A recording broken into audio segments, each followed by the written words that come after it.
The hook. The rusted padlock had given way easier than expected, falling to the ground with a hollow clang that echoed through the maze of beige storage units. Hank stared at the prize he'd won for $10, a cramped 10x15 space that reeked of mildew and decades of neglect. The August sun beat down mercilessly on his back as he rolled up the metal door, revealing what looked like a graveyard of farm equipment. "Well, this is just wonderful," Dolores muttered, pulling a handkerchief from her purse to cover her nose. $10 we don't have for a bunch of rusty junk." Hank ignored her sarcasm and stepped inside, his eyes adjusting to the dim interior. A push mower with 3 wheels, garden tools so corroded they'd probably crumble at first touch, and in the back, stacked nearly to the ceiling, bales of hay that had seen better decades. The musty smell was overwhelming, like breathing through wet wool. "There might be something under all this," he said, more to convince himself than her. His voice carried that same desperate optimism he'd used at the poker table, right before losing their retirement fund to a pair of kings that couldn't beat Tommy Kowalski's straight flush. Dolores remained at the entrance, arms still crossed. After 43 years of marriage, she could read her husband's moods like a weather vane. The way his shoulders hunched when he was determined, the slight tremor in his hands when anxiety kicked in, the forced cheerfulness that masked his growing panic about their finances. "Hank, honey, maybe we should... just give me a minute." He was already moving toward the back corner, where shadows gathered like secrets. Something about the hay bales bothered him. They were stacked too deliberately, too neatly arranged for random storage. In his postal career, he'd developed an eye for things that didn't quite fit their surroundings. The other auction attendees had already moved on to Unit 248, their voices carrying across the facility's grounds. Hank heard Carl Brennan's distinctive laugh and wondered what treasures the antique dealer was eyeing now. Carl had the money to take real risks, to bid on units that might actually contain something valuable, not like Hank scraping together $10 bets in storage unit Russian roulette. He grabbed the corner of a hay bale and pulled. It was lighter than expected, practically hollow. As he shifted it aside, something caught his eye, a gap in the back wall that hadn't been visible before. Not a gap, he realized. A door. "Dolores," he called softly. "What now? You need to see this." She sighed but stepped into the unit, her sandals crunching on bits of straw and debris. "What am I looking at?" Hank had moved 3 more bales, revealing what appeared to be a metal door painted the same color as the storage unit's back wall. There was no handle, just a small metal wheel like something you'd see on a submarine or a bank vault. The afternoon heat seemed to intensify inside the cramped space, but Hank felt a chill run down his spine. This wasn't farming equipment storage. This was something else entirely. "Should we..." Dolores started, then stopped. Her practical nature warred with curiosity. They'd opened Pandora's box the moment they'd started attending these auctions, chasing after other people's abandoned lives in hopes of salvaging their own. Hank's hand hovered over the wheel mechanism. In 30 years of delivering mail, he'd learned that some doors were meant to stay closed. He'd seen the aftermath of opened letters that destroyed marriages, foreclosure notices that shattered dreams, and secrets that broke apart families. But he'd also learned that sometimes the only way forward was through. The wheel turned with surprising ease, well-oiled despite the decades. There was a soft click, and the door swung inward on silent hinges, revealing a darkness that seemed to swallow their flashlight beam. Cool air rushed out, carrying a smell that was different from the musty hay, cleaner somehow, but also wrong, like air that had been trapped and recycled for too long. "Jesus," Dolores whispered. The beam revealed concrete steps leading down into what looked like a small room. The walls were painted institutional green, and Hank could make out what appeared to be shelving along the far wall. But it was the silence that unsettled him most, not just quiet, but the absolute absence of sound that came with spaces completely cut off from the world above. "This wasn't in the auction description," Dolores said unnecessarily. Hank stepped onto the first concrete step, testing its stability. Solid as the day it was built, whenever that was. The air was cooler here, almost refreshing after the oppressive heat above. Maybe we should call someone, Dolores suggested, but her voice lacked conviction. They both knew what calling someone meant: officials, questions, paperwork, and probably losing whatever they'd found to proper authorities. Hank descended another step, his flashlight beam dancing across walls that had been hidden from daylight for decades. Whatever lay at the bottom of these stairs had been waiting a very long time to be discovered. And despite every instinct telling him to close the door and walk away, Hank Pemberton kept walking down. The concrete steps descended into what Hank's flashlight revealed to be a surprisingly spacious underground room. As his eyes adjusted, the beam illuminated details that made his breath catch. 3 small beds lined against one wall, each made up with military precision. Blankets pulled tight, pillows fluffed and waiting. Child-sized beds that looked like they'd been prepared yesterday, not decades ago. "Hank!" Dolores's voice came from directly behind him, closer than he'd expected. She'd followed him down despite her reservations, her hand gripping his shoulder. "What is this place?" The flashlight swept across metal shelving units stocked with canned goods, their labels faded but still legible. Campbell's Soup, Del Monte Peaches, Spam. Brands from another era, arranged with the same careful precision as the beds. In the corner sat a chemical toilet and a small sink. Along the opposite wall, a table held what looked like a radio, its dials and switches frozen in time. "A bomb shelter," Hank whispered, the words feeling strange in his mouth. "Has to be from the 50s or 60s. They stood in silence, absorbing the implications. Someone had built this refuge beneath what was now a storage unit, had stocked it with supplies and prepared it for the worst. The preservation was remarkable. The concrete walls had protected everything from moisture and decay, creating a time capsule of Cold War anxiety. Dolores picked up a small leather journal from the table beside the radio. "October 1962, she read from the cover. "There's writing inside." Before Hank could respond, voices echoed from the storage unit above. Other auction-goers, probably wondering where they'd disappeared to. The intrusion of the outside world felt jarring after the tomb-like silence of the shelter. "We should go," Dolores said, but she clutched the journal tighter. "People will start asking questions." Hank nodded, though part of him wanted to explore every corner, to understand who had built this place and why it had been abandoned. Instead, he tucked a few of the canned goods into his jacket pockets, evidence that this hadn't been a dream, and followed Dolores back up the stairs. They emerged into the blazing afternoon heat, squinting against the sunlight. Hank quickly rearranged the hay bales to hide the door, his movements automatic despite his racing thoughts. By the time Carl Brennan wandered over to see what they'd found, the storage unit looked exactly as it had when they'd first opened it. "Any luck, Hank?" Carl asked, eyeing the rusted farm equipment with obvious disappointment. "Nothing much," Hank replied, surprised by how steady his voice sounded. "Thought there might be some antique tools, but it's mostly junk." Carl nodded sympathetically and moved on. Hank locked the unit and pocketed the key, his hand trembling slightly. The weight of what they'd discovered pressed against his chest like a physical thing. The drive home to their cramped duplex on Maple Street passed in near silence. Dolores stared out the passenger window while Hank navigated the familiar streets of Millbrook, past the grain elevator and the abandoned Sinclair station, past Mrs. Henderson's overgrown yard and the Martinez family's immaculate garden.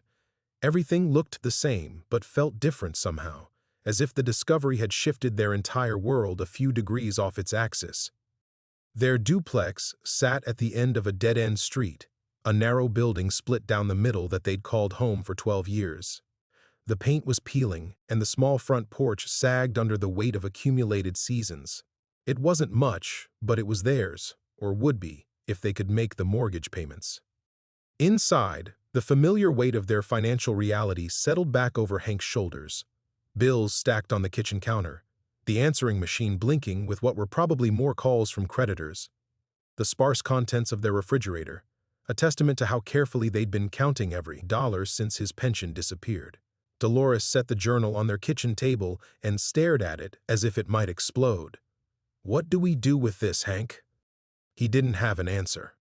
In 30 years of postal work, he'd developed a respect for other people's privacy, for the secrets contained in sealed envelopes.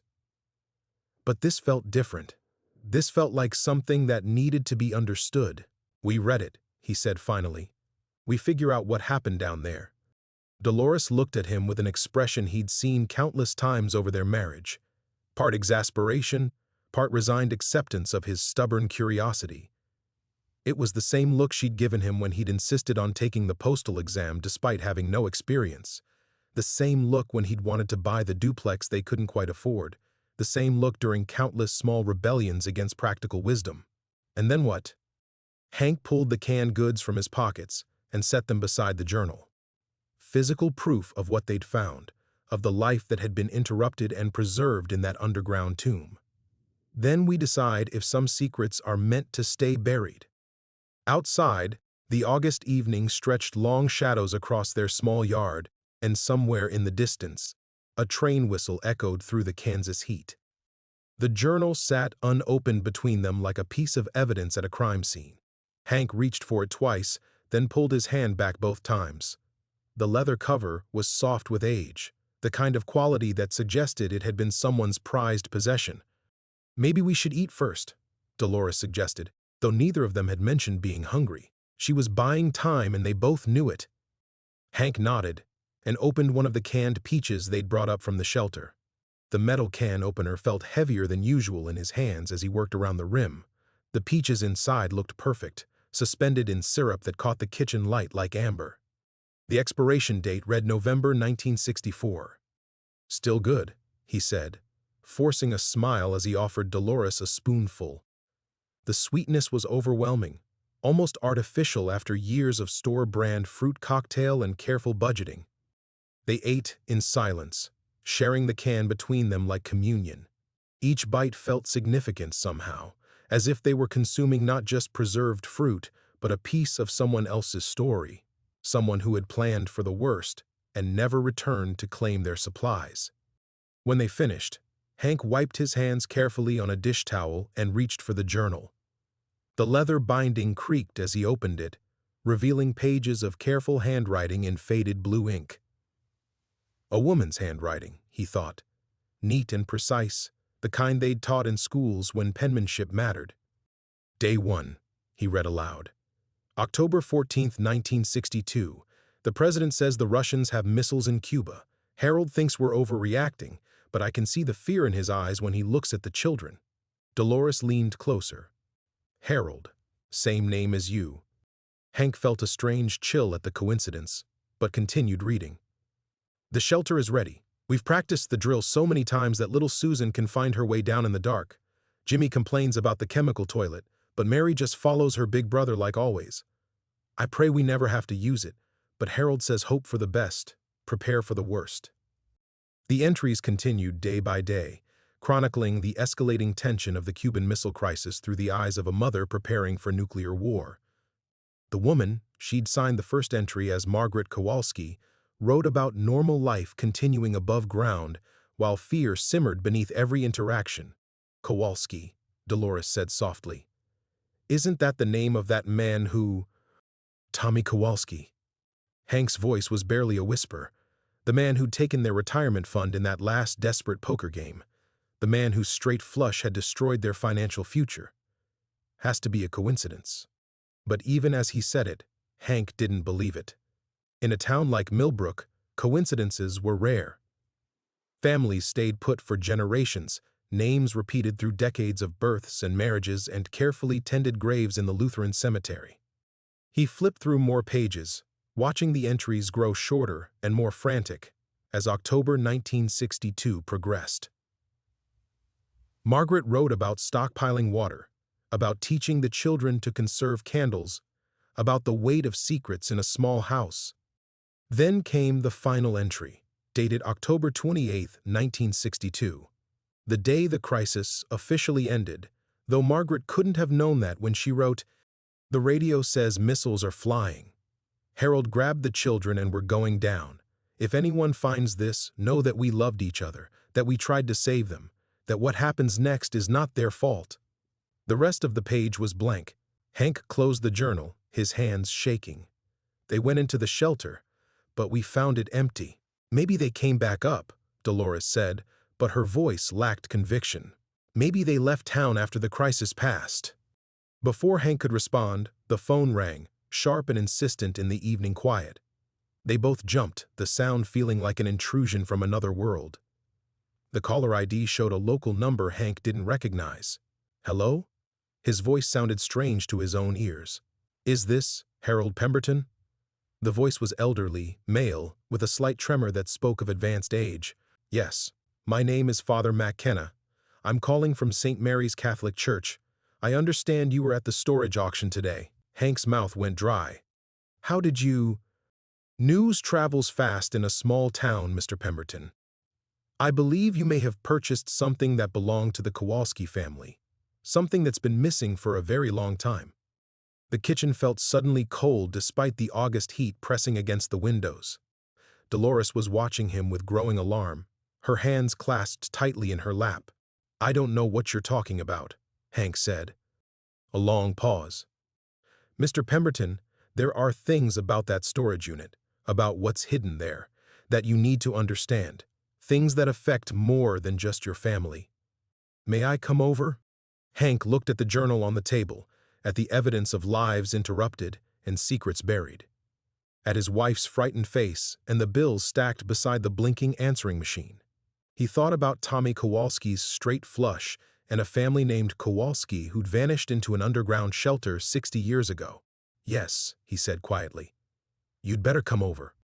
After hanging up the phone, Hank stared at the silent receiver as if it might ring again and offer a different reality.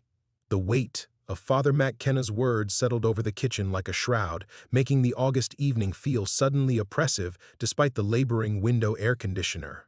Who was that? Dolores asked, though her tone suggested she'd heard enough to know the answer wouldn't bring comfort. A priest. Says he's coming over to talk about the Kowalski family. Hank's voice sounded hollow to his own ears. He rubbed his forehead, feeling the familiar pressure that preceded his worst headaches, the kind that used to come during tax season when the bills mounted higher than his postal salary could reach. Dolores pushed back from the table, her chair scraping against the linoleum. This is exactly what I was afraid of. She began pacing the narrow kitchen, her movements sharp and agitated. We buy one storage unit, and suddenly we're mixed up in some family mystery from 60 years ago. We don't know that we're mixed up in anything yet, Hank said, but the words felt weak even to him. The journal sat open on the table, Margaret Kowalski's final entry exposed like an accusation. The same surname as the man who'd cleaned them out at poker. The same first name as his own echoing from those faded pages. Don't we? Dolores stopped pacing and fixed him with the look that had kept their marriage honest for 4 decades. A priest calls 20 minutes after we get home, knows we were at the auction, knows about the storage unit. She gestured at the journal. This isn't coincidence, Hank. This is us walking into something we should have left alone. Hank wanted to argue, but the fear in his wife's voice cut through his stubborn curiosity. In their 43 years together, Dolores had seen him through his gambling phases, his get-rich-quick schemes, his moments of financial desperation. She'd been patient through it all, but this felt different. This felt dangerous in ways that losing money at cards never had. Maybe we should put everything back, he said quietly. Take the journal back to the storage unit, close that door, and pretend we never found it. But even as he spoke, Hank knew he couldn't do it. Not after reading Margaret's words, not after seeing those perfectly preserved beds waiting for children who never returned. Someone had built that shelter out of love and terror, had prepared for the worst possible future. The least he could do was understand what had happened to them. You can't, can you? Dolores sat back down heavily, recognizing the set of his shoulders, the way his jaw tightened when he'd made up his mind about something. Even knowing this could bring us trouble we can't handle, you can't just walk away. Hank thought about their mortgage payment, due in 2 weeks with no clear way to make it, about the credit card bills and the empty savings account and the pension that was gone forever because he'd believed a pair of kings was worth risking everything. They needed money desperately, but somehow this felt more important than their financial survival. What if it was our family? He asked. What if someone found evidence that we'd just disappeared? Wouldn't you want them to care enough to ask questions? Dolores stared at the journal, her fingers tracing its leather binding. But what if asking questions makes everything worse? What if this Father McKenna wants something from us we can't give? Before Hank could answer, headlights swept across their front window. A car door slammed in their driveway, followed by footsteps on the sagging front porch. The doorbell rang once, a sound that seemed unnaturally loud in their small house. Hank rose slowly, his knees protesting after the day's exertion. Through the front window's sheer curtains, he could make out the silhouette of an elderly man in dark clothing. Father McKenna, presumably, though something about his posture suggested this wasn't a typical pastoral visit. "We don't have to answer it," Dolores whispered. "We could pretend we're not home." But Hank was already walking toward the front door, drawn by the same compulsion that had made him move those hay bales, that had sent him down concrete steps into a buried room full of secrets. Behind him, he heard Dolores gathering up the journal and the empty peach can, hiding the evidence of their discovery. His hand hesitated on the doorknob. Once he opened this door, once he let Father McKenna inside, there would be no going back to the simple desperation of unpaid bills and mortgage worries. Whatever lay on the other side of this conversation would change everything. The doorbell rang again, more insistent this time. Hank thought about Margaret Kowalski's final words, about children who'd followed their parents into darkness and never emerged, about secrets that had waited 60 years to surface. He turned the deadbolt and opened the door. Father McKenna stood silhouetted against the porch light, his white collar gleaming like a small beacon in the darkness. He was older than Hank had expected, perhaps 80, with deep lines etched around pale blue eyes that seemed to hold decades of confessions and buried sorrows. His black shirt hung loose on a frame that had once been substantial, but was now diminished by age. "Mr. Pemberton." The priest's voice carried the same tremor Hank had heard over the phone, but his handshake was firm. "Thank you for agreeing to see me. Come in." Hank stepped aside, noting how Father McKenna's gaze immediately swept their small living room, taking inventory with the practiced eye of someone accustomed to reading people through their possessions. The sagging couch, with its carefully placed throws to hide the worn spots. The stack of bills on the side table that Hank couldn't quite bring himself to move. The wedding photo from 1981, back when their faces held the confidence of people who believed the future would be kinder than the past. Dolores emerged from the kitchen, her hands empty now, the journals safely hidden. She offered coffee with the automatic politeness of a woman raised to believe that hospitality mattered even in crisis. But Father McKenna declined with a gentle wave. "I won't take much of your time," he said, settling onto their couch with the careful movements of someone whose bones had grown fragile. "But what I have to tell you, it's not a conversation for standing in doorways." Hank took the armchair across from him, the same chair where he'd sat every evening for 12 years, reading the paper and pretending their financial problems might solve themselves. Dolores perched on the edge of the couch, maintaining the careful distance of someone ready to flee. Father McKenna was quiet for a long moment, studying his hands. When he finally spoke, his words came slowly, as if each one carried significant weight. "I've been the pastor at St. Mary's for 56 years. I've baptized 3 generations of the same families, buried grandparents and their children, kept secrets that would break hearts if they ever saw daylight." He looked up at Hank. The Kowalski family was one of those secrets. The name hung in the air between them like an accusation. Hank felt his pulse quicken, but kept his voice steady. "I'm not sure why you think we'd know anything about the Kowalski family." "Because," Father McKenna said gently, "that storage unit belonged to Edmund Kowalski, Margaret's husband, and because what you found today has been waiting 60 years for the right person to discover it." Dolores made a small sound. Not quite a gasp, but close. Hank reached for her hand, finding it cold despite the August heat that pressed against their windows like a living thing. "How could you possibly know what we found?" Hank asked. Father McKenna smiled sadly. "Because Edmund came to me in 1963, a year after the Cuban Missile Crisis. He was a broken man, Mr. Pemberton, broken by choices he'd made and couldn't unmake. He told me about the shelter, about what had happened there during those 13 days in October when the world balanced on the edge of nuclear war. The priest paused, gathering himself for what came next. There were things about that shelter, about what the government was doing during the Cold War, that go beyond one family's tragedy. Edmund knew too much, and that knowledge destroyed him. Hank thought about the pristine beds, the carefully arranged supplies, the journal's final entry describing children following their parents into darkness. The family. What happened to them? They went into that shelter on October 2008, 1962. Father McKenna's voice grew softer, more careful. But they weren't hiding from Russian missiles, Mr. Pemberton. They were hiding from something much closer to home, something that reached from Washington, D.C. into small Kansas towns where children could disappear and questions could be discouraged. The living room felt suddenly smaller, as if the walls had moved closer together. Hank could hear the air conditioner cycling on and off, the distant hum of traffic on Highway 83, the ordinary sounds of a Thursday evening in Millbrook. But underneath it all, he sensed something shifting, some fundamental change in the landscape of their lives. "You're saying the government was involved?" Dolores's voice was barely a whisper. Father McKenna nodded slowly. "The Cold War made many things possible, Mrs. Pemberton. Many things that good people convinced themselves were necessary. The Kowalski children were part of an experiment that was supposed to protect them.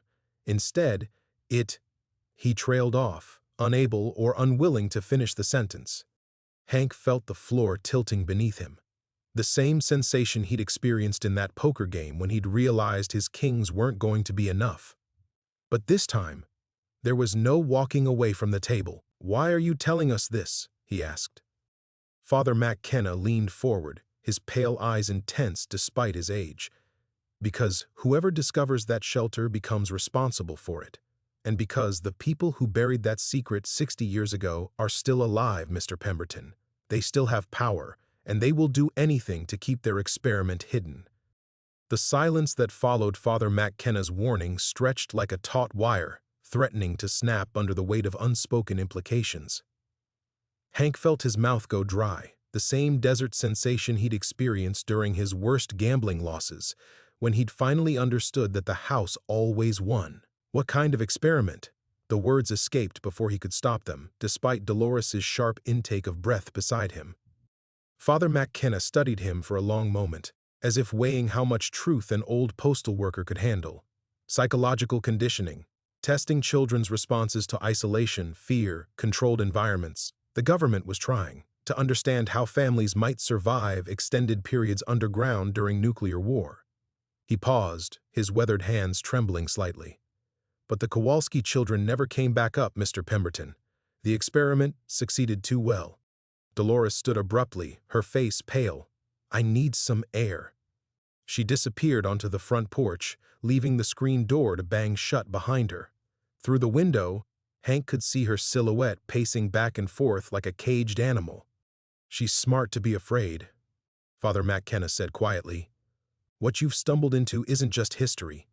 Dr. Catherine Marsh, she ran the program back then, is still alive, still connected to people in very high places. When word gets out that someone's found Edmund's storage unit—" "How would word get out?" Hank interrupted. "We haven't told anyone." The priest's laugh was bitter, lacking any trace of humor. "You think storage auctions happen in a vacuum? Betty Hawkins, who runs those sales, has been talking about your $10 bid all afternoon. By tomorrow, half of Millbrook will know you bought the Kowalski unit." He leaned forward conspiratorially. "And Dr. Marsh still has people watching, even after all these years, waiting for someone to ask the wrong questions." Hank thought about Tommy Kowalski's smirk during that final poker hand, the way he'd seemed so certain of his victory before the cards were even revealed. Tommy Kowalski, is he related to the family from the shelter? Edmund's nephew. Tommy was just a boy when it happened, but he grew up knowing pieces of the truth, enough to understand which doors should never be opened. Father McKenna's expression darkened, enough to be useful to certain people who prefer their secrets buried. The implications hit Hank like a physical blow. The poker game that had destroyed their savings, Tommy's impossible straight flush, The way he'd specifically targeted Hank's pension money. None of it had been random. Someone had orchestrated their financial ruin, had pushed them toward desperation and storage auctions, and that specific unit containing Margaret Kowalski's journal. They wanted us to find it, he whispered. The whole thing was planned. Not planned, Father McKenna corrected, but anticipated. Dr. Marsh is in her 90s now, and the other surviving researchers aren't much younger. They need someone else to discover the shelter, someone they can control or eliminate if necessary. Fresh fingerprints on old evidence. The front door opened and Dolores returned, her face set in the determined mask she wore when facing unpleasant medical procedures or tax audits. I heard enough through the window. She sat back down but remained perched on the couch's edge, ready to flee. What do you want from us, Father? I want you to help me expose the truth before it's too late. The priest reached into his jacket and withdrew a thick envelope, yellowed with age. Edmund gave me this before he died. Insurance, he called it. Photographs, documents, correspondence between Dr. Marsh and her government handlers. Proof of what they did to those children. Hank stared at the envelope as if it might contain explosives. Why didn't you use it before? Why wait 60 years? Because Edmund made me promise to wait until someone else found the shelter. He said the truth would only matter if it came from an outside source, not from the church that had baptized those children. Father McKenna's voice grew heavy with decades of guilt. I've carried this burden for 30 years, watching Dr. Marsh receive awards for her humanitarian research, while knowing what she really did in that underground room. And if we say no? Dolores asked. If we put everything back and walk away? The priest's expression grew grave. Then you'll disappear, Mrs. Pemberton, just like the Kowalski family, just like the 3 other people who've stumbled across pieces of this story over the years. He stood slowly, his joints protesting. Dr. Marsh doesn't leave loose ends. The only safety you have now is in making the truth so public that silencing you becomes impossible. As if summoned by his words, headlights swept across their front window again. But this time, the vehicle didn't stop. It simply slowed as it passed, the driver's face hidden behind tinted glass. Father McKenna noticed Hank's attention shift to the window. It's already starting, he said quietly. They know I'm here. They know what we're discussing. He placed the envelope on their coffee table like a challenge. The question now is whether you're willing to fight for the truth, or whether you'll wait for them to decide your fate. The envelope sat on their coffee table like a loaded weapon, demanding a decision that would reshape the remainder of their lives. Hank stared at it while Father McKenna's words echoed in his mind. They know I'm here. They know what we're discussing. How long do we have? Dolores asked, her voice steadier than Hank had expected. She'd found some reserve of strength during her brief escape to the porch, the same resilience that had carried her through his gambling relapses and their mounting debts. Hours, maybe less. Father McKenna moved to their front window, peering through the curtains at the empty street. Dr. Marsh's people will want to assess the situation before they act. They'll try to determine what you know, what evidence you've found, whether you can be reasoned with or... He let the alternative hang unspoken. Hank felt a familiar surge of defiance, the same stubborn streak that had kept him playing poker, long past the point of wisdom. What exactly are you proposing we do? Hold a press conference? Call the FBI? The FBI? Father McKenna turned from the window with a bitter smile. They were part of it, Mr. Pemberton. The whole program ran through military intelligence with federal oversight. The very people you'd call for help authorized what happened to those children. The walls of their small house seemed to close in further. Hank had spent 30 years delivering mail through Millbrook's quiet streets, believing in the fundamental decency of government institutions and small-town values. The idea that such horrors could be orchestrated by the same agencies he'd trusted felt like watching his childhood faith crumble. Then what? Dolores stood and began pacing again, her nervous energy filling the cramped space. If we can't trust the police or the FBI, if Dr. Marsh has people watching us, what possible chance do we have? Father McKenna returned to the couch, moving with the careful precision of someone conserving limited strength. We make the story too big to suppress. Multiple newspapers, television stations, internet sites flood every channel simultaneously so they can't contain it. He gestured toward the envelope. Edmund's evidence combined with your discovery of the shelter creates a narrative they can't discredit or ignore. Hank thought about their computer, an ancient desktop machine Dolores used for email and online bill paying.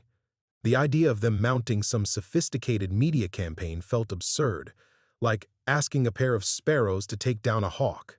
We wouldn't even know where to start, he said. You wouldn't be alone. Father McKenna leaned forward, his pale eyes intense. There are others, researchers, journalists, family members of other missing children who've been waiting decades for proof. Once this breaks open, they'll come forward.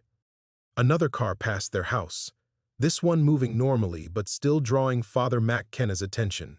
The priest was wound tight as a spring, decades of carrying secrets having taught him to see threats in every shadow. Dolores stopped pacing and fixed Hank with the look that had governed their major decisions for 4 decades. What does your gut tell you? It was the question she'd asked before they bought their house, before he taken early retirement, before each of his disastrous gambling binges. She'd learned to read him better than he could read himself, to see past his surface reasoning to the deeper currents that actually drove his choices. Hank closed his eyes and tried to quiet the fear. The rational arguments for walking away, the voice that whispered about how much easier it would be to pretend they'd never opened that storage unit. Underneath all of that, he found the image that had been haunting him since the afternoon. Those 3 small beds, perfectly preserved, waiting for children who would never return home. Margaret Kowalski wrote that journal for someone to find, he said quietly. She documented what happened because she knew it was wrong, even when she didn't understand the full scope of it. He opened his eyes and looked at his wife. If we walk away now, we're telling her that her children's lives didn't matter. Dolores studied his face for a long moment, then surprised him by reaching for the envelope. Her fingers traced its yellowed edges, as if she could absorb its contents through touch alone. 43 years of marriage, she said softly, and you're still the same stubborn fool who insisted on helping Mrs. Patterson with her groceries every week, even after her son told you to mind your own business. Father McKenna watched this exchange with growing hope, recognizing the moment when decent people chose courage over safety. There's something else, the priest said carefully. Something I haven't told you yet. He paused, gathering himself for what came next. Dr. Marsh isn't just trying to protect an old secret. She's preparing to do it again. The room went silent, except for the air conditioner's labored breathing and the distant hum of Highway 83. Outside their small house, Millbrook slept peacefully under the August stars, unaware that 3 people in a modest living room were about to declare war on forces that had operated in shadow for 60 years. Hank felt the last of his resistance crumble. What do you mean, do it again? Dolores's voice cut through the silence like a blade, the envelope trembling in her hands. Father McKenna's face aged another decade in the span of a heartbeat. 3 months ago, Dr. Marsh contacted the Department of Homeland Security about establishing new family resilience centers for national emergencies, underground facilities where selected families could be studied during extended isolation periods. He swallowed hard. She's using current fears about terrorism and climate disasters to resurrect her program under a different name. Hank felt the room tilt again, but this time the sensation came with crushing clarity rather than confusion. Everything suddenly made terrible sense. The timing of their financial ruin, the specific storage unit they'd been maneuvered toward, even Father McKenna's appearance at their door tonight. They weren't just witnesses to an old atrocity, they were meant to be its newest victims.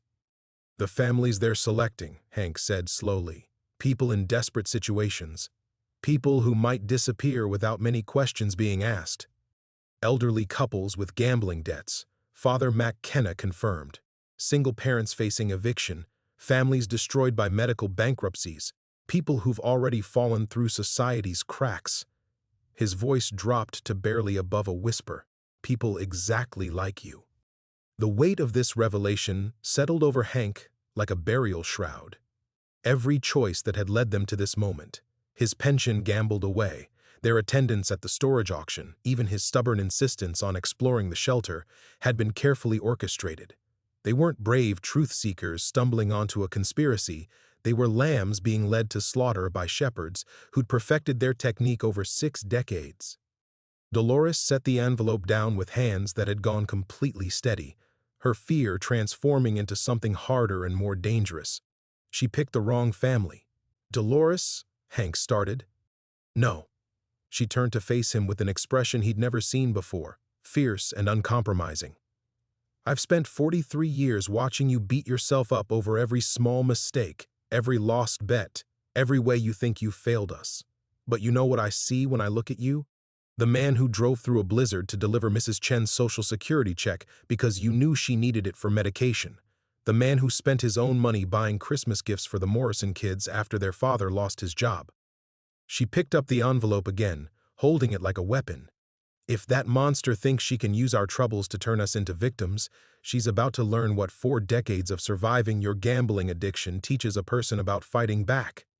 Father McKenna was staring at Dolores with something approaching awe. Mrs. Pemberton, you need to understand what you're up against. Dr. Marsh has resources, connections reaching into the highest levels of government. She's orchestrated the disappearance of dozens of people over the years. Then it's time someone stood up to her. Dolores moved to their ancient computer and powered it on. You said there are others waiting for proof. How do we contact them? Hank watched his wife transform before his eyes. The frightened woman who'd fled to the porch, replaced by someone he barely recognized, but found himself desperately proud of. He'd spent so many years focused on his own failures that he'd forgotten the steel core that had kept their marriage intact through every crisis. There's a journalist in Topeka, Father McKenna said, rising to join her at the computer. Sarah Chen, no relation to your Mrs. Chen. She's been investigating Cold War programs for years, waiting for someone to come forward with concrete evidence. And the other families? The researchers you mentioned? I have contacts, people who've been documenting pieces of this for decades. The priest's voice gained strength as he realized they were truly committed. But once we start making calls, there's no going back. Dr. Marsh will know within hours that we're actively working against her. Hank stood and moved to the window, peering through the curtains at their quiet street. Everything looked normal. Porch, lights glowing softly, the Petersons' cat stalking something in their garden, old Mr. Valdez sitting on his front steps with his evening beer. But underneath this veneer of peaceful suburban life, predators were circling, closing in on prey that had suddenly decided to bare its teeth. How long before they come for us directly? He asked. If Dr. Marsh follows her historical patterns, she'll try negotiation first. An offer you can't refuse. Money, relocation, perhaps threats against people you care about. Father McKenna joined him at the window. When that fails, she'll escalate quickly. These people don't believe in leaving witnesses. The computer finished booting up with a series of mechanical sounds that seemed thunderous in the quiet room. Dolores was already opening their web browser, her fingers moving across the keyboard with surprising confidence. Then we'd better work fast, she said without looking back. Hank, get that journal from the kitchen. Father, start making your phone calls. As Hank moved toward the kitchen to retrieve Margaret Kowalski's testament to horror, he felt something shift inside him, the same sensation he'd experienced during his postal route when storm clouds gathered on the horizon. The difference was that this time, instead of seeking shelter, he was walking directly into the storm. Everything they'd learned was about to be tested, and failure would cost them everything.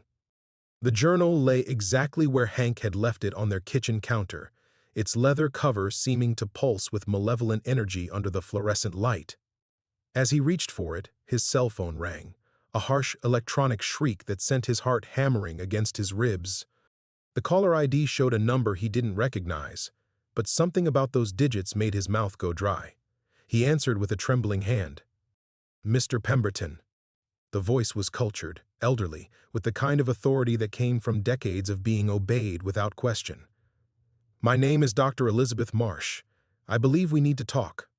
Through the kitchen doorway, Hank could see Dolores hunched over their computer, while Father McKenna spoke in urgent whispers into his own phone. Neither had noticed Hank's call, and some instinct told him not to alert them. "I don't know who you are," he managed, though they both knew it was a lie. "Of course you do. You've been discussing me for the past hour with Father McKenna." Her laugh was like winter wind through dead leaves. "Did you really think we weren't listening, Harold? Did you believe that 40 years of delivering mail qualified you to outwit a national security operation?" The kitchen walls seemed to close in around him. She knew everything. Their discovery of the shelter, Father McKenna's visit, their desperate plan to expose the truth. He was a foolish old man playing at heroics, while forces beyond his comprehension moved to crush him. "What do you want?" The words came out as barely a whisper. "I want to save your life, Harold. And your wife's life, and even that misguided priest's life, if possible." Her tone was almost grandmotherly now, warm and concerned. "You've stumbled into something far larger than you understand, something that involves national security matters that are still classified at the highest levels." Hank gripped the phone tighter, watching Dolores type frantically at their computer. She'd found something. Her face was illuminated by the screen's glow, her expression intent and hopeful. She believed they were fighting back, mounting some kind of meaningful resistance. She had no idea they'd already lost. "The children in that shelter," Hank said, "they were murdered. They were casualties of a program designed to protect this country during its darkest hour." Dr. Marsh's voice hardened slightly. "Sometimes difficult decisions must be made for the greater good. Decisions that people like you, with your limited perspective, can't possibly comprehend." Margaret Kowalski understood. That's why she wrote. Margaret Kowalski was a hysterical woman who documented a few days of what she imagined was happening. Dr. Marsh cut him off with surgical precision. She had no understanding of the larger picture, the scientific protocols, the national imperatives that guided our work. Just like you have no understanding now. Through the doorway, Father McKenna was gesticulating as he spoke into his phone, his face animated with the first hope Hank had seen since the priest's arrival. He was contacting those other researchers, those journalists who'd been waiting decades for proof. He believed they were about to change history. "Here's what's going to happen, Harold." Dr. Marsh's voice dropped to barely above a whisper, but every word hit him like a physical blow. "In approximately 3 minutes, federal agents will arrive at your house. They'll find evidence that Father McKenna has been embezzling church funds to support a gambling addiction, your gambling addiction specifically. They'll discover that you and your wife have been blackmailing him with fabricated documents related to alleged historical crimes." Hank's legs went weak. He gripped the kitchen counter to keep from falling. "The storage unit will be sealed as evidence in the investigation. The journal will disappear into federal custody, along with whatever fantasy materials Father McKenna brought to your house tonight." Dr. Marsh paused, letting the implications sink in. "Your wife's computer activity this evening will be documented as part of an extortion scheme. Quite elaborate for a retired postal worker." "No one will believe that," Hank said desperately. But even as the words left his mouth, he knew how naive they sounded. Dr. Marsh had been orchestrating disappearances for 6 decades. Discrediting 3 amateur investigators would barely require effort. The beautiful thing about conspiracy theorists, Harold, is that their very desperation makes them easy to discredit. Who's going to believe that an elderly couple discovered evidence of classified government programs in a $10 storage unit? Her laugh was genuinely amused now. "It sounds like the plot of a bad television movie."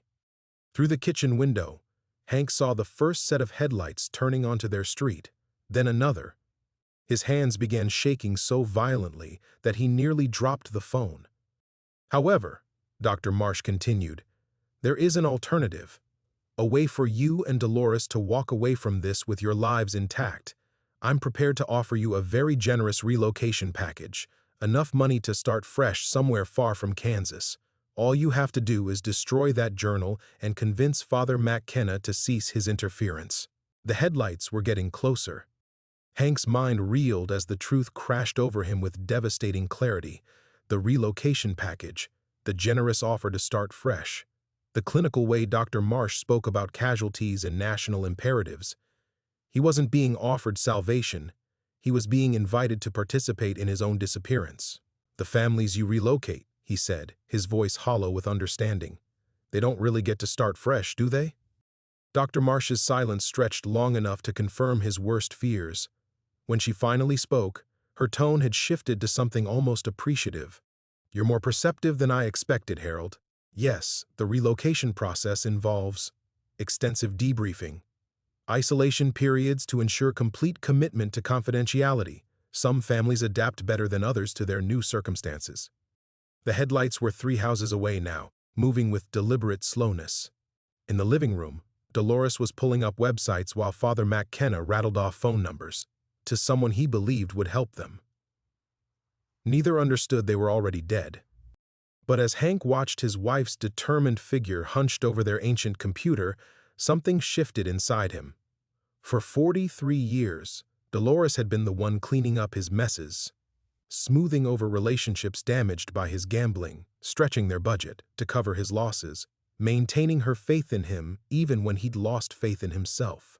She'd carried the weight of his failures without complaint, protecting him from consequences he'd been too weak to face. Not this time. The revelation that struck him wasn't about Dr. Marsh's conspiracy or the government's capacity for evil. It was about himself, about the man he'd chosen to be for 6 decades, and the man he could still become in whatever time remained. He'd spent his entire life as a passenger in his own existence, letting addiction drive his choices while Dolores navigated the wreckage. Even tonight, he'd been following her lead, letting Father McKenna chart their course, waiting for someone else to decide their fate. Dr. Marsh expected him to continue that pattern, to be the weak link that destroyed their resistance. "You know what I think?" Hank said into the phone, his voice steadying as clarity settled over him. "I think you're scared." Dr. Marsh's laugh was sharp with surprise. "Scared? Of what, exactly?" "Of being exposed. Of having people see what you really are." Hank moved to the kitchen window and watched the approaching vehicles.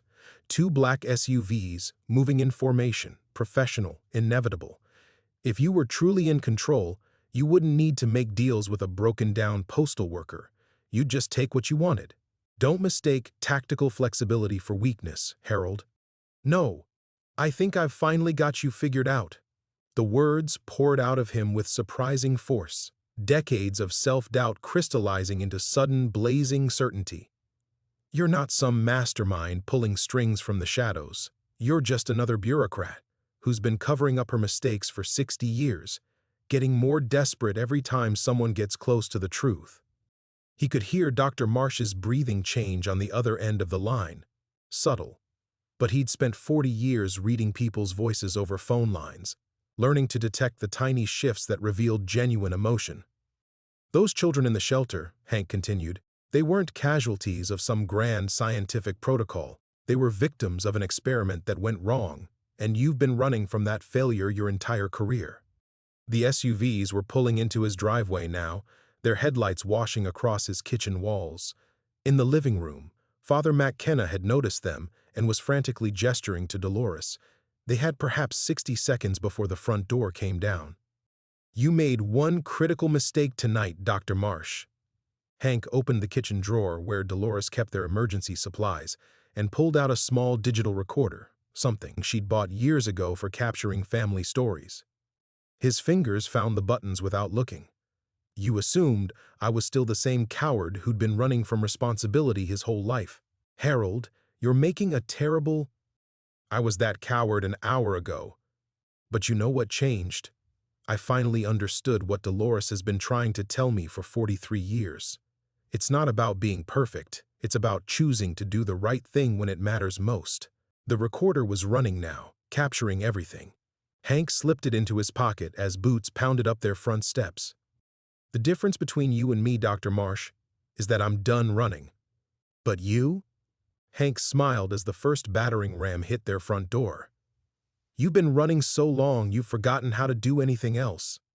Through the kitchen doorway, he saw Dolores turn toward the sound of splintering wood, her face fierce and unafraid. 43 years of marriage, and she was still the strongest person he knew. The phone went dead in his hand as armed figures poured through their shattered doorway, gathering strength. The first thing Hank noticed wasn't the tactical gear or the weapons, but the hesitation. The federal agents flooding through his doorway moved with professional precision, but their eyes held the uncertainty of people following orders they didn't fully understand. These weren't the shadowy operatives he'd expected. They were human beings doing a job, which meant they could be reasoned with. "Harold Pemberton, you're under arrest for conspiracy to commit extortion," the lead agent announced, but his voice lacked conviction. He was reading from a script, and poorly at that. "Under whose authority?" Father McKenna stepped forward with surprising calm, his earlier panic replaced by something Hank recognized as practiced defiance. "I'd like to see your warrant." As the agents fumbled for documentation, Hank caught Dolores's eye across the chaos of their living room. She was standing beside their computer, her hand resting on the power button, and in that moment he saw 43 years of silent communication distilled into a single look. She was asking if she should destroy the evidence of their research, sacrifice their only weapon to protect him. His answer was the slightest shake of his head. Not this time. This time they fought. The lead agent finally produced a folded document, but Father McKenna barely glanced at it before handing it back. "This warrant is for financial records related to church embezzlement. There's nothing here authorizing a raid or arrests related to alleged extortion. We have reason to believe—" "You have Dr. Elizabeth Marsh's word," Father McKenna interrupted, his voice carrying the authority of someone accustomed to facing down bullies. "But what you don't have is any actual evidence of wrongdoing, because none exists." The agents exchanged uncertain glances. Whatever briefing they'd received hadn't prepared them for organized resistance, and Hank realized Dr. Marsh's greatest weakness might be her own arrogance. She'd grown so accustomed to intimidating isolated victims that she'd forgotten how to handle people who refused to be intimidated. "Father," Hank said quietly, "show them what we found." "Harold," Dolores whispered, but he was already moving toward the kitchen to retrieve Margaret Kowalski's journal. "Mr. Pemberton, step away from that counter," the lead agent commanded, but his weapon remained holstered. Whatever he'd been told to expect, it wasn't a 67-year-old man walking calmly to his kitchen. Hank picked up the journal and turned to face the room full of armed agents. "3 hours ago, my wife and I discovered this in a storage unit we bought for $10. He held up the leather-bound book like a shield.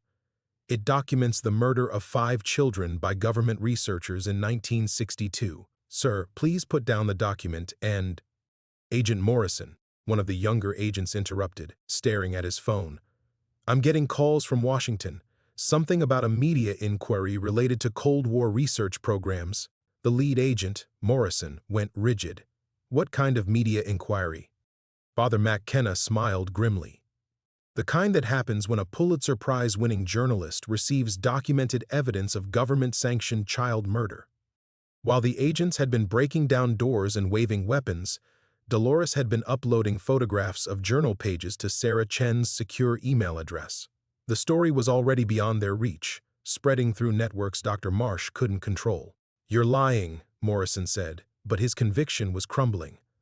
Agent Morrison, the younger agent, his nameplate read Williams, was pale now. "I'm showing 12 separate news outlets that have filed FOIA requests in the last 20 minutes, all related to Cold War psychological research programs." Morrison's radio crackled to life, voices speaking in urgent, clipped tones. Hank couldn't make out the words, but he recognized the sound of an operation falling apart. "Here's what's going to happen," Dolores said with startling authority, stepping away from the computer to stand beside her husband. "You're going to leave our house. You're going to contact your supervisors and tell them the situation has changed.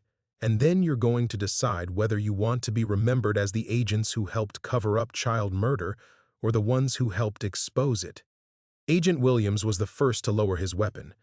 He was young enough to have been raised on stories about government conspiracies, old enough to recognize truth when it stared him in the face. "Morrison, if this is what I think it is—" "It's exactly what you think it is," Father McKenna said gently. "And you still have time to be on the right side of history." Morrison's radio erupted again, and this time Hank caught fragments. Media containment failure, congressional inquiry, immediate extraction recommended. One by one, the agents began filing toward the door, their mission suddenly complicated beyond their pay grade. As Morrison reached the threshold, he turned back to face Hank. "For what it's worth," he said quietly, "I hope you're right about this." When the door closed behind them, the house fell into profound silence. Hank looked around their living room, furniture displaced by the raid, papers scattered across the floor, their simple life turned upside down by forces they'd never asked to confront. But they were still standing, still breathing, still fighting, and for the first time in decades, Hank felt truly alive. The silence stretched for maybe 30 seconds before Dolores sank into her armchair, her hands trembling now that the adrenaline was fading. "Jesus, Mary, and Joseph," she whispered. "I can't believe we just did that." Hank remained standing by the kitchen doorway, Margaret Kowalski's journal still clutched in his hands. The leather felt warm against his palms, as if the woman's desperate words were generating their own heat. Through their broken front door, he could see the taillights of the federal vehicles disappearing down Maple Street, but he knew this was far from over. "They'll be back," Father McKenna said, echoing Hank's thoughts. The priest had moved to their front window and was peering through the curtains like a man expecting siege warfare. "Dr. Marsh won't give up this easily. We've just forced her hand, made her desperate." "Good," Hank said, surprising himself with the vehemence in his voice. "Desperate people make mistakes." Dolores looked up at her husband with something approaching wonder. "Hank, what's gotten into you? An hour ago you were ready to walk away from all this." He couldn't explain it to her. Couldn't put into words how Morrison's quiet admission of hope had crystallized something fundamental inside him. For 67 years, Hank had been the kind of man people hoped would do better, the chronic disappointment who inspired others to lower their expectations. Tonight, for the first time in his life, someone was hoping he'd be right about something that mattered. "I'm tired of being afraid," he said simply, moving to help Dolores straighten their overturned coffee table. "I'm tired of letting other people clean up my messes while I hide in the corner." Father McKenna's phone buzzed, and he glanced at the screen with growing excitement. Sarah Chen just confirmed receipt of the journal photographs. She's already reached out to her sources at the Washington Post and the New York Times. This story is going to break within hours. But Hank wasn't feeling triumphant. If anything, the knowledge that they'd successfully triggered a media investigation made him more anxious. Dr. Marsh had been orchestrating cover-ups since before he was born. She wouldn't be undone by a single news cycle. "We need to get out of here," he said, surprising himself again with the decisiveness in his tone. "Tonight. Dr. Marsh knows where we live, knows our routines. As long as we're in this house, we're sitting ducks." Dolores frowned. "Go where? We don't have anywhere." "My sister's place in Topeka," Hank interrupted. "Ruth's been asking us to visit for months. We drive there tonight, lay low until the story breaks and public pressure makes it too dangerous for Dr. Marsh to move against us directly." Father McKenna nodded approvingly. "That's smart tactical thinking. But I should stay here, maintain contact with the journalists. Someone needs to be available to verify the story details." "Absolutely not." Dolores stood up with renewed energy, her natural leadership instincts taking over. "You're coming with us, Father. Dr. Marsh already tried to frame you for embezzlement. She won't hesitate to escalate if you're alone." As they began gathering essential belongings, Hank found himself thinking about the recording device in his pocket. Dr. Marsh's voice was captured there, her admission about relocation programs, her casual discussion of casualties and national imperatives. It was evidence that could destroy her, but only if he lived long enough to share it. The irony wasn't lost on him. For decades, his gambling addiction had taught him to calculate odds, to weigh risks against potential rewards. The smart play here was obvious: disappear quietly, take whatever deal Dr. Marsh offered, and hope she kept her word about letting them live.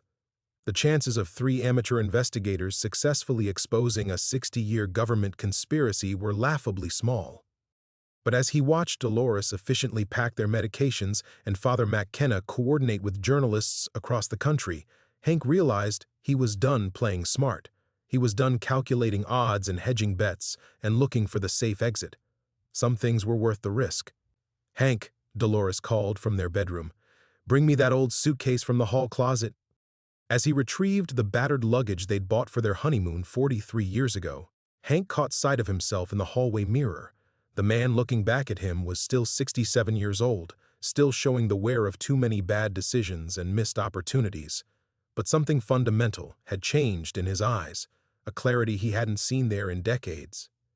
They were about to become fugitives from their own government, hunted by forces that had been perfecting the art of making inconvenient people disappear since the Eisenhower administration. Their chances of survival, let alone success, were minimal at best. For the first time in his life, Harold Pemberton didn't care about the odds. 20 minutes later, they were loading their car in the pre-dawn darkness, three unlikely revolutionaries preparing for the fight of their lives. The gas station outside Millbrook felt like neutral territory in a war zone, its fluorescent lights casting harsh shadows across the empty parking lot. Hank kept the engine running, while Dolores went inside to pay for their fuel, his eyes constantly scanning the darkness for any sign of pursuit. Father McKenna sat in the passenger seat, his phone pressed to his ear as he coordinated with Sarah Chen's expanding network of journalists. "Yes, I understand the risks," McKenna was saying, his voice tight with exhaustion. "But if we don't move fast, there won't be anything left to investigate." Through the station's windows, Hank watched his wife counting out bills with steady hands, her composure remarkable for a woman who'd become a federal fugitive in the span of a single evening. The clerk behind the counter looked barely 20, probably earning minimum wage to work the graveyard shift, blissfully unaware that he was witnessing history in motion. Margaret Kowalski's journal sat on the dashboard between them, its leather binding cracked with age. In the harsh light, Hank could make out the faded ink of the final entry, a mother's desperate words written in the moments before she sealed her children's fate. Everything that had happened tonight, everything that was about to happen, stemmed from this woman's courage to document the unthinkable. "The Times is running it as their lead story," Father McKenna reported, ending his call. 6 a.m. Eastern. "Sarah says they've already received calls from congressional offices demanding briefings." Hank nodded, but his attention was caught by movement in his rearview mirror. A single set of headlights had appeared on the rural highway, moving at precisely the speed limit. Professional, patient, closing the distance with mechanical inevitability. "We have company," he said quietly. Father McKenna turned to look, his face grim. "Black sedan. Government plates if I had to guess." Dolores emerged from the gas station, her casual stride betraying no awareness of the approaching threat. Hank wanted to call out to her, to warn her to run, but he forced himself to remain still. Panic would only ensure their capture. The sedan pulled into the station's lot, just as Dolores reached their car, its tinted windows revealing nothing about the occupants. For a moment, all four vehicles sat motionless under the fluorescent lights, predator and prey locked in a tableau of mutual recognition. Then Dolores opened her door and slid into the driver's seat with perfect calm. "Morning shift supervisor says there's construction on Highway 70, she reported conversationally, as if federal agents weren't watching their every movement. "We'll need to take the back roads through Osage County." Her hand found his on the gear shift, squeezing once, a signal developed over decades of marriage.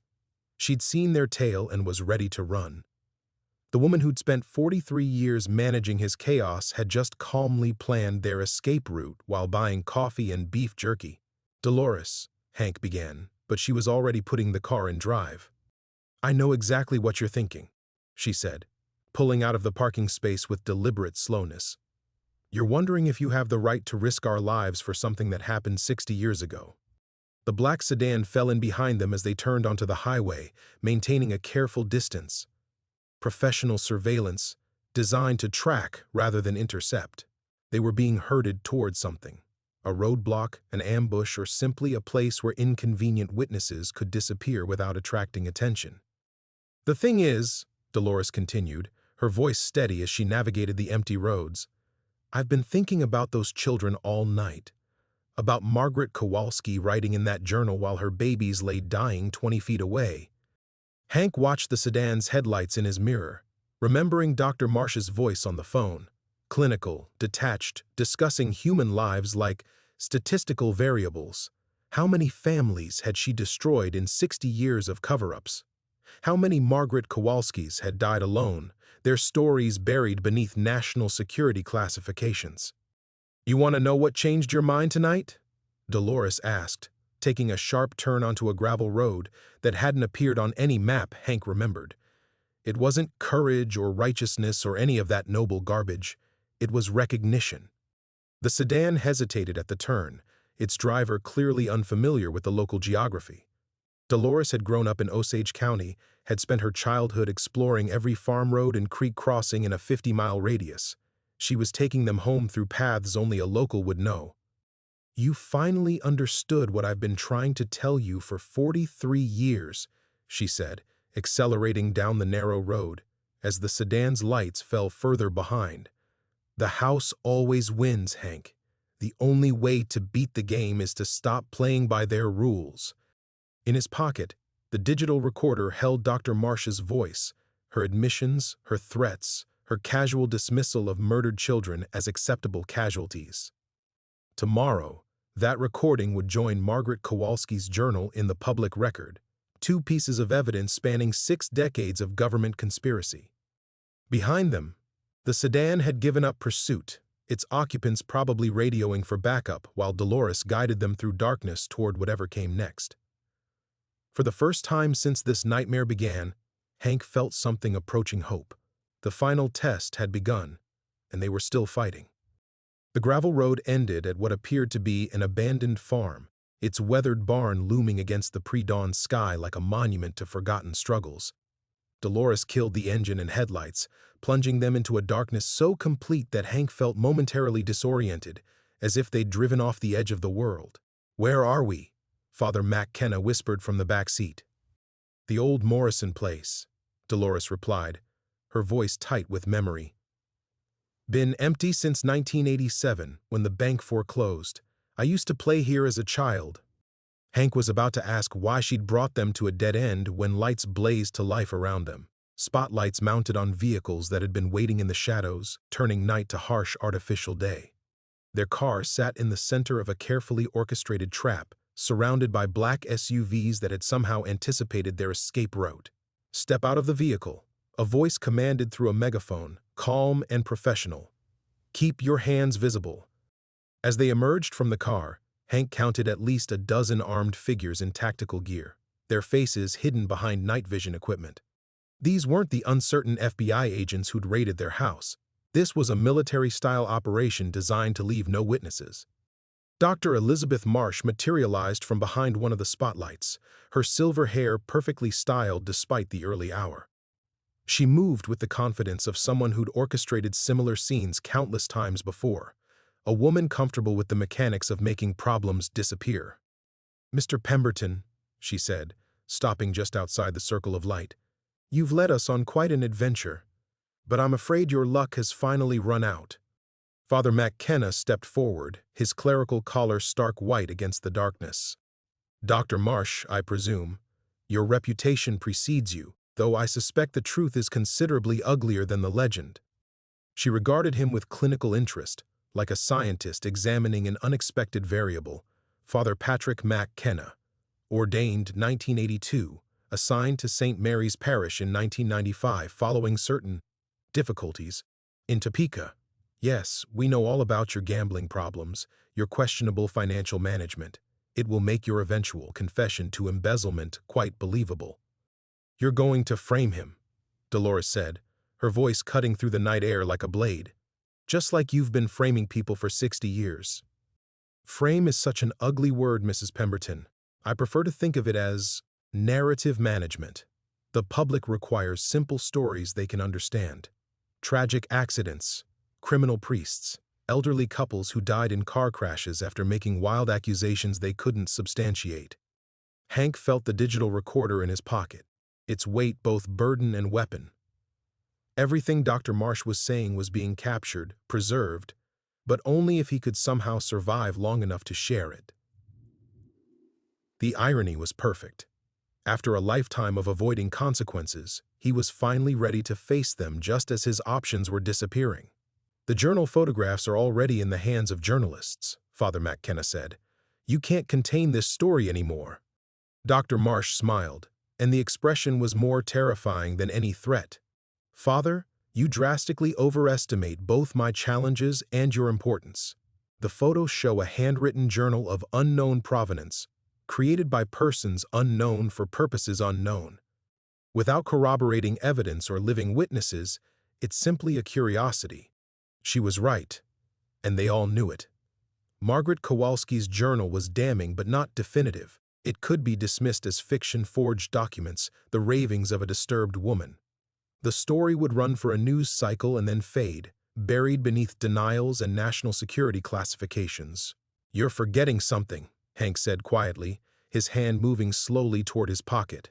"Mr. Pemberton, please keep your hands visible. My associates become nervous when suspects make sudden movements." "The thing is," Hank continued, ignoring the laser sights now dancing across his chest, "you made one crucial mistake tonight. You talked to us." Dr. Marsh's expression shifted slightly, the first crack in her perfect composure. "What are you—" Hank pulled the digital recorder from his pocket, holding it up so the spotlights illuminated its small display screen.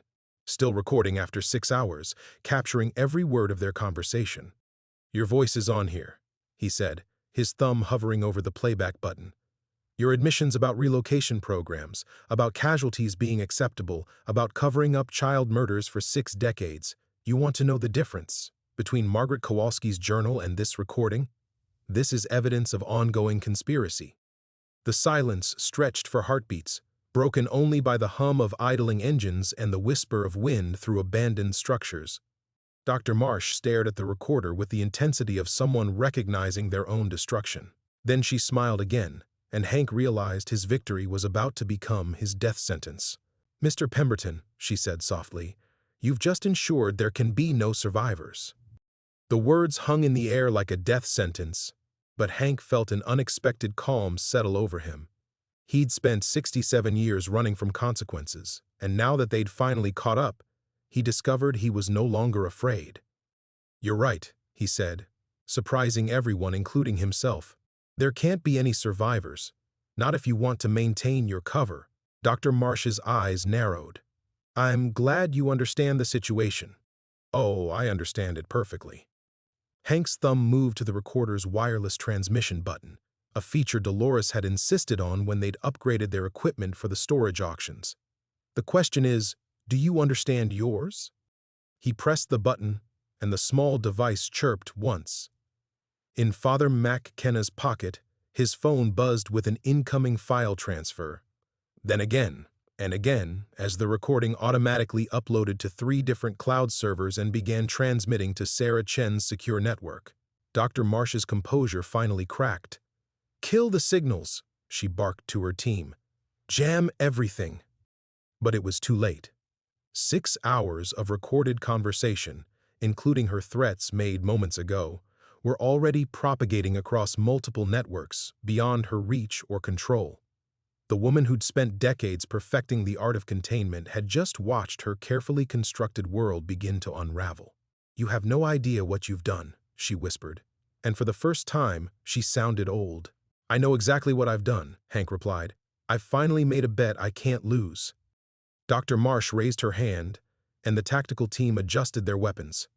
Red laser dots danced across all 3 of their chests like deadly fireflies. "Mr. Pemberton, you've guaranteed your own death. And for what? A 60-year-old tragedy that changes nothing?" "For Margaret Kowalski," Dolores said quietly, stepping closer to her husband. "For her children, for every family you've destroyed in the name of national security. For the chance to finally do something right," Father McKenna added, moving to join them in the circle of light. Hank looked at his wife, this remarkable woman who'd stood by him through decades of disappointments, who'd found courage when he'd lost his way, and realized the true cost of their victory. They'd exposed Dr. Marsh's conspiracy, ensured the truth would finally emerge, but the price was everything they had left. Dolores, he said softly, I'm sorry. I know this isn't how you wanted our story to end. She took his hand, her grip steady and warm. Hank Pemberton, after 43 years of marriage, you still don't understand me at all. What do you mean? Her smile was radiant, despite the weapons trained on them. I've been waiting my entire life for you to make a bet that mattered more than the odds. Tonight, you finally chose to be the man I always knew you could be. Dr. Marsh's voice cut through their moment like a blade. How touching. But sentiment won't change the fact that you're all about to become unfortunate casualties of a domestic terror. Her words were interrupted by the sound of approaching engines, not the whisper-quiet vehicles of her tactical team, but the rumble of civilian trucks and cars converging on the abandoned farm. Headlights appeared through the trees as what looked like half of Millbrook descended on their location. What is this? Dr. Marsh demanded. Sarah Chen's voice crackled through Father Mac Kenna's phone speaker, loud enough for everyone to hear, live news crews from 4 networks, plus FBI agents who actually follow the law. They're about 2 minutes out. Hank laughed, a sound of pure joy that seemed impossible given their circumstances. You made one more mistake, Doctor. You assumed we were alone in this. The recording triggered automatic alerts to every journalist and federal contact on our list, Dolores explained. Plus emergency calls to local law enforcement. By now, half the state knows exactly where we are and why we're here. The tactical team looked to Dr. Marsh for orders, but she stood frozen as her perfect operation dissolved into chaos. She could still order their execution, but not without dozens of witnesses and news cameras recording every moment. The woman who'd operated in shadows for 60 years was suddenly trapped in blazing light. This isn't over, she said finally, signaling her team to withdraw. You have no idea what forces you've awakened. Maybe not, Hank replied, watching the vehicles fade back into darkness. But for the first time in my life, I'm not afraid to find out. As sirens wailed in the distance and news vans crashed through the abandoned farm's gates, Hank Pemberton stood in the spotlight holding his wife's hand, finally understanding what victory actually cost. Everything he'd been, all his careful calculations and hedged bets, gone. But in return, he'd gained something infinitely more valuable, the knowledge that when it mattered most, he'd been willing to risk everything for what was right. The recording was safe.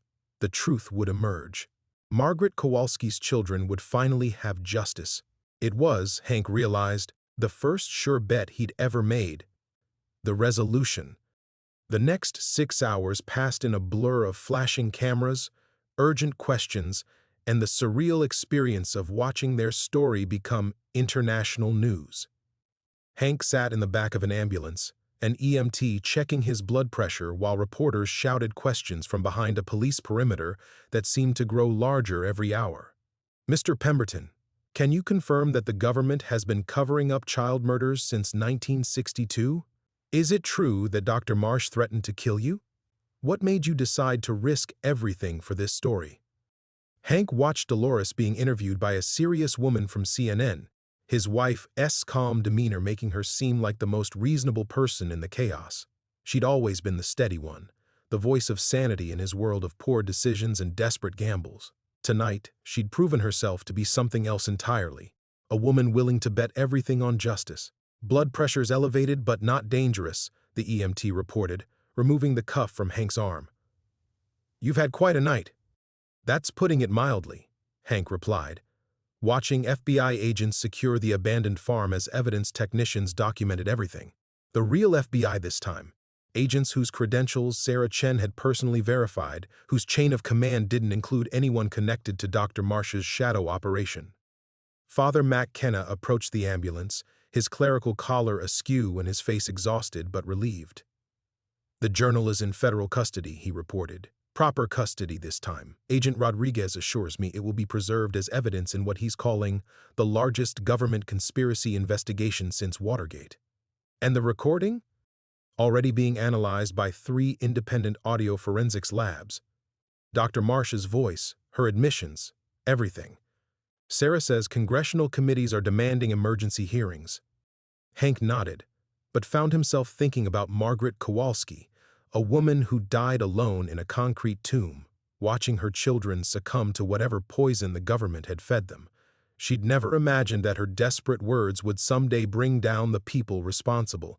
She'd simply written the truth because it was all she had left. "You know what the strangest part is?" Hank said quietly. "3 days ago, my biggest worry was whether we could afford groceries this month. I was just a broke old man with a gambling problem, hoping to find something valuable in a storage unit. And now?" Hank gestured at the organized chaos surrounding them. News crews, federal agents, investigators who would spend years untangling Dr. Marsh's conspiracy. "Now I'm at the center of the biggest news story of the decade, and I still can't afford groceries. I guess some things never change." Father McKenna smiled. "Actually, that might not be entirely accurate. Sarah mentioned something about network interview fees, book deals, movie rights. Apparently, people pay quite well for stories like yours." "Blood money," Hank said automatically. "Justice money," Father McKenna corrected. "Margaret Kowalski's story is finally being told. Her children will be remembered, and you'll never have to worry about finances again." Dolores finished her interview and walked over, looking impossibly composed for someone who'd just survived a government assassination attempt. She climbed into the ambulance beside Hank, taking his hand with familiar ease. "How are you holding up?" she asked. "I keep thinking about what you said," Hank replied. "About this being the first bet I'd made that mattered more than the odds. And I spent my whole life calculating risks, trying to find the safe play. But the biggest risk was never really losing money. It was never finding out who I could be when it mattered." Dolores squeezed his hand. "And who are you, Hank Pemberton?"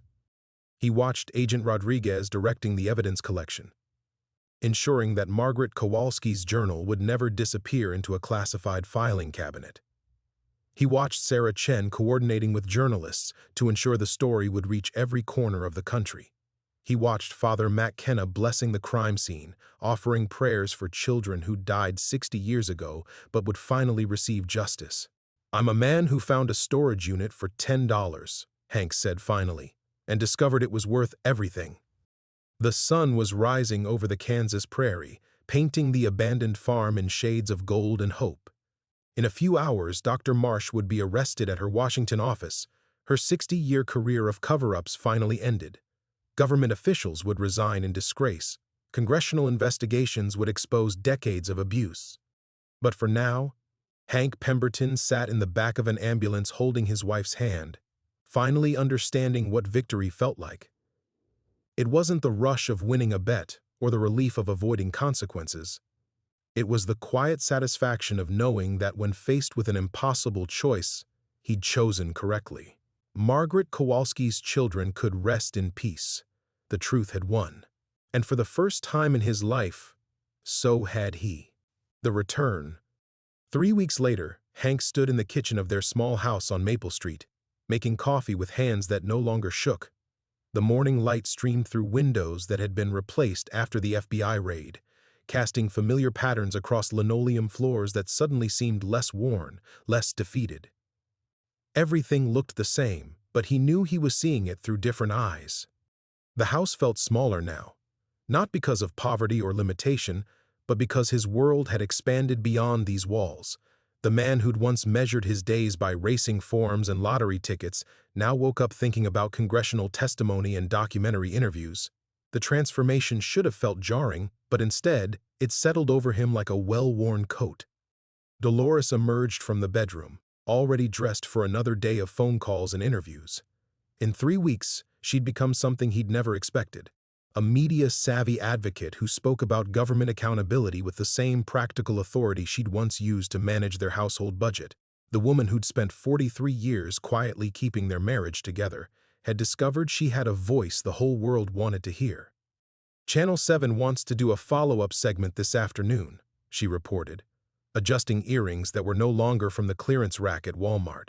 "Something about how ordinary people can make extraordinary differences." "Are we still ordinary people?" Hank asked, handing her a cup of coffee in a mug that wasn't chipped or faded, one of dozens of small improvements that had crept into their lives alongside the book advances and interview fees. "I look in the mirror every morning asking myself the same question. Through the kitchen window, Hank could see their neighbor Mrs. Patterson hanging laundry, stealing glances at their house like she had every day since the story broke. He'd become a celebrity in Millbrook, not the kind he'd ever imagined, but genuine fame nonetheless. People stopped him at the grocery store now, shaking his hand and asking for autographs, treating him like a hero instead of the town's most notorious gambling addict.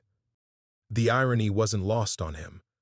For 67 years, he'd chased the fantasy of hitting it big, imagining how wealth and recognition would transform his life. Now that both had arrived, he realized the real transformation had happened in a concrete fallout shelter, holding Margaret Kowalski's journal and choosing truth over safety. "Father McKenna called," Dolores said, settling into her chair at their small table, the same table where they'd once spread overdue bills and foreclosure notices. "The memorial service is confirmed for next month. St. Mary's will host, but he expects people from across the country. For children who died 60 years ago," Hank mused. "People who never knew their names until 3 weeks ago. That's what justice looks like, I think."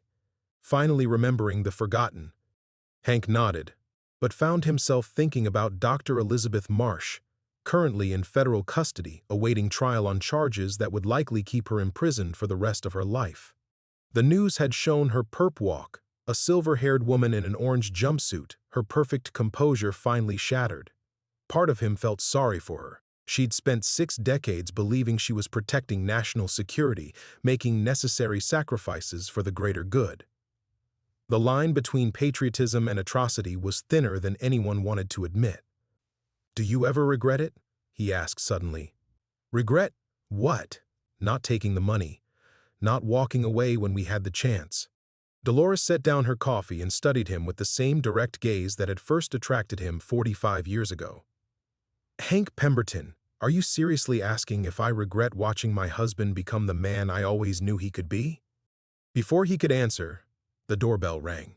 Through the front window, Hank could see a familiar figure on their porch, Agent Rodriguez, no longer the harried federal investigator who'd first interviewed them, but someone who'd become an unexpected friend during the chaos of the investigation. "Morning, Mr. and Mrs. Pemberton," Rodriguez said when Dolores opened the door. "I hope you don't mind me stopping by. I wanted to give you an update in person." They settled in the living room, where 3 weeks ago FBI agents had torn apart their furniture looking for evidence. The new couch was more comfortable than anything they'd owned in decades, but Hank found himself missing the old one sometimes, its familiar sags and worn spots that had mapped the geography of their quiet life together. "Dr. Marsh's plea negotiations collapsed yesterday," Rodriguez reported. Her lawyers wanted to claim she was following orders, acting under classified authority. The Justice Department's response was essentially, "Prove it." Turns out 60 years of destroyed records and eliminated witnesses makes building that defense rather difficult. "So she's going to trial?" "Full trial, all charges. Conspiracy, murder, obstruction of justice, the works. Your recording broke the case wide open. We've identified 17 other government employees who knew about the program and helped cover it up. Most are already cooperating." Hank absorbed this news with satisfaction but not surprise. The machine that had protected Dr. Marsh for 6 decades had abandoned her the moment her usefulness ended. Government officials who'd once hidden behind national security classifications were now competing to see who could distance themselves fastest from the scandal. "There's something else," Rodriguez continued.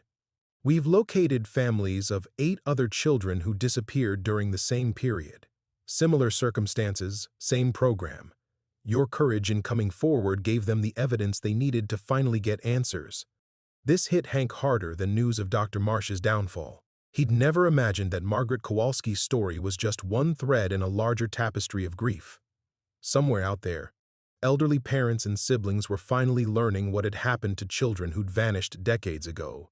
His $10 storage unit purchase had unlocked 60 years of buried pain, but also 60 years of buried truth. "You know what's funny?" Hank said after Rodriguez left.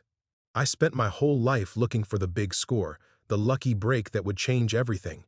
Turns out I found it in the worst possible place, a tomb full of dead children." "Maybe that's the point," Dolores replied, Real luck isn't about getting something for nothing. It's about finding the strength to do what's right when it costs you everything. That afternoon, as they prepared for another round of interviews, Hank caught his reflection in the hallway mirror. The face looking back was undeniably his. Same weathered features, same thinning hair, same brown eyes that had seen too many losing hands. But something fundamental had changed. The expression was different, calmer, more solid. For 67 years, he'd been a man running from consequences, always looking for the next bet, the next chance to avoid facing who he really was. The storage unit had changed all that. Not because it had made him wealthy or famous, but because it had forced him to choose between safety and truth. And for once in his life, he'd chosen correctly. Margaret Kowalski's journal sat on their mantelpiece now, a reproduction since the original was evidence in the biggest conspiracy trial of the decade. But every morning when he saw it, Hank remembered what it felt like to hold her final words, to understand that some things were worth risking everything to preserve. He was still Hank Pemberton, retired postal worker from Millbrook, Kansas. But now, he was also the man who'd brought down a 60-year conspiracy, the gambler who'd finally won a bet that mattered. And for the first time in his life, that felt like enough, the new beginning. 6 months later, Hank stood in the garden behind their house, watching Dolores plant roses along the back fence. The October morning was crisp and clear, the kind of Kansas day that reminded him why he'd never wanted to live anywhere else. His hands were steady as he held the small watering can, no longer trembling with the anxiety that had once driven him to seek comfort in poker games and scratch off tickets. The garden was new, something they'd never been able to afford before, but more importantly, something they'd never had the peace of mind to tend. Dolores had chosen the roses carefully, reading about varieties that would bloom in stages throughout the growing season. "I want color from spring through fall," she'd explained, and Hank understood she was planning for a future that extended beyond next month's bills or this week's crisis. "The Memorial Garden Committee called," Dolores said, not looking up from her work. "They want to dedicate the children's garden in Topeka next spring, full ceremony, with the families." Hank nodded, thinking about the families Rodriguez had mentioned, people who'd spent decades wondering what happened to brothers and sisters, sons and daughters who'd simply vanished. The memorial would be beautiful, he knew, funded by donations that had poured in from across the country, designed by landscape architects who specialized in spaces for healing. But it would also be heartbreaking, a public acknowledgement of losses that should never have occurred. "Will you speak?" Dolores asked. "I'm not much of a speaker. You're exactly the right kind of speaker. Someone who understands that the truth matters more than comfort." Through the kitchen window, Hank could see the reproduction of Margaret Kowalski's journal still sitting on the mantelpiece, its pages open to an entry from October 15, 1962. He'd read it so many times he could recite it from memory. "Tommy asked today if the air outside will ever be safe again. I told him yes, knowing it was a lie. But some lies are small mercies, and mercy is all I have left to give." The phone rang inside the house, probably another interview request or documentary producer. In 6 months, their story had spawned 3 books, 2 documentaries, and a Hollywood movie that was currently in pre-production. Hank had signed the contracts because the money would secure their future, but also because each retelling ensured Margaret Kowalski's children would never be forgotten again. "Let the machine get it," Dolores said, patting soil around a new rosebush. "Today is for us." Hank smiled, recognizing the gentle authority in her voice that had guided their marriage through 4 decades of struggle. She'd become something remarkable during the investigation. A spokesperson for government accountability, a voice for ordinary people who refused to accept official silence. But she'd also remained exactly who she'd always been, the woman who knew when to fight and when to rest, when to speak truth and when to simply tend a garden. The answering machine clicked on, and Hank heard Sarah Chen's familiar voice. "Mr. Pemberton, it's Sarah. Dr. Marsh was sentenced this morning, life without parole on the murder charges. I thought you should know, it's over, she'll die in prison." Hank felt a complex mix of emotions wash over him. Justice, certainly. Relief that Dr. Marsh would never again have the power to silence inconvenient truths, but also sadness for a brilliant woman who'd convinced herself that protecting government secrets was worth murdering children. The line between patriotism and evil had proven thinner than anyone wanted to admit.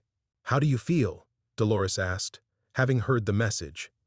"Like someone who spent 67 years looking for the wrong kind of luck," Hank said. "I thought winning meant beating the odds, coming out ahead. But real winning is simpler than that." "Which is?" Hank looked at their small house with its new windows and fresh paint, at the garden they were building together, at his wife's hands dark with soil as she planted flowers they'd both lived to see bloom. He thought about Margaret Kowalski's children, finally remembered and honored. He thought about families who'd received answers after 60 years of wondering. He thought about a $10 storage unit that had cost him everything he'd been and given him everything he'd never known he wanted.